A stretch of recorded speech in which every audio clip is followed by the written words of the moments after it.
Hi friends, అందరూ ఎలా ఉన్నారు? బాగున్నారా? మేమైతే చాలా చాలా బాగున్నాం. మీరందరూ కూడా బాగుండాలని మనస్ఫూర్తిగా కోరుకుంటూ ఇవాళ వీడియోతో మీ ముందుకు వచ్చానండి. సో కొన్ని పువ్వులు అనేది ఉంటే కార్లో ఖాళీగా కూర్చుంటాం కదా, వెనక సైడ్ అని చెప్పేసి అల్లుకుందామని పెట్టుకున్నాను.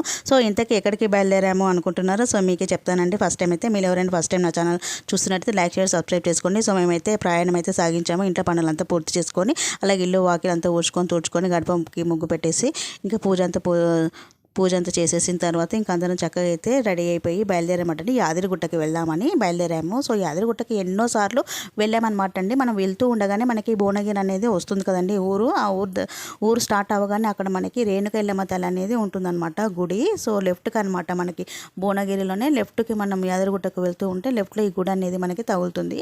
సో ఎన్నిసార్లు యాదగిరిగుట్టకు వెళ్ళాం కానీ ఒక్కసారి కూడా ఈ గుడి అయితే మేము చూడలేదు. లాస్ట్ టైం మేము యాదగిరిగుట్ట జనవరిలో వెళ్ళాము, న్యూ ఇయర్ ఫస్ట్కి అయితే.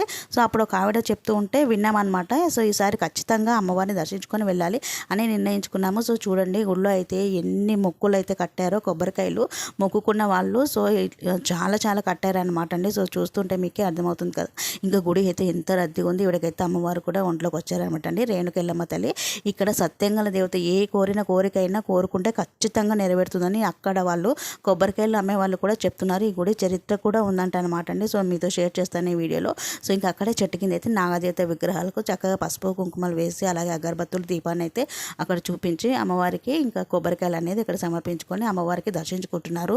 ఈ మాసం ఆ మాసం అనేది లేకుండా ఇప్పుడైతే ఆషాఢం కూడా కాదు కదండి.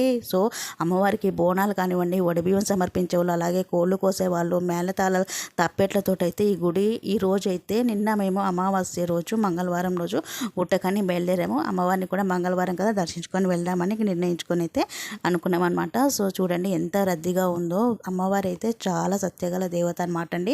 ఈ గుడి చరిత్ర ఏంటంటే, ఇప్పుడు ఊర్లోకి బస్సు వస్తుంది కానీ కరెక్ట్గా ఈ గుడి ఉన్న ప్లేస్లోనే బస్సు అనేది అలా ఆగిపోతూ ఉందన్నమాట. అలా 1 కాదు 2 కాదు 3 కాదు కొద్ది రోజులుగా ఆ గుడి ప్లేస్లోనే బస్సు అనేది ఆగిపోతూ ఉంటే అప్పుడు అమ్మవారు కల్లోకి ఆ బస్సు డ్రైవర్కి కనిపించింది అనమాట అండి, ఒక వ్యక్తిలా కనిపించింది. సో ఇక్కడే బస్సు ఆగిపోవటం ఏంటిది, అసలు ముందుకనేది ఒక అడుగు కూడా వేయట్లేదు బస్సు అనుకొని అమ్మవారు కనిపించింది. ఇక్కడ గుడి నిర్మించాలని చెప్పిందంట బస్ డ్రైవర్ తోటి.